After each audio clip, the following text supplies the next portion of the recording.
Hello friends! Welcome back to my channel. Today, in this video, I'm going to show you how to set the double press power button feature on Android.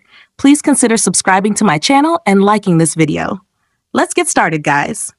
Step 1. First, unlock your Nothing phone. Open the Settings application to find the Home Settings menu. Step 2. Next, scroll down and locate the System option. It's typically located towards the bottom of the list. Tap on System to open the next set of options.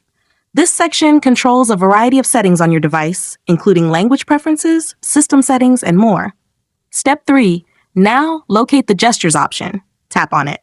Step 4. Next, locate the double press power button option. Tap on it. Unfortunately, this is turned off. Step 5.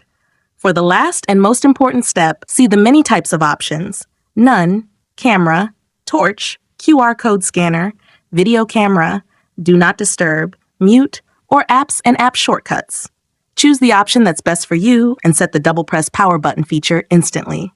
If you found this tutorial helpful, don't forget to like this video and subscribe to my channel. Thanks for watching.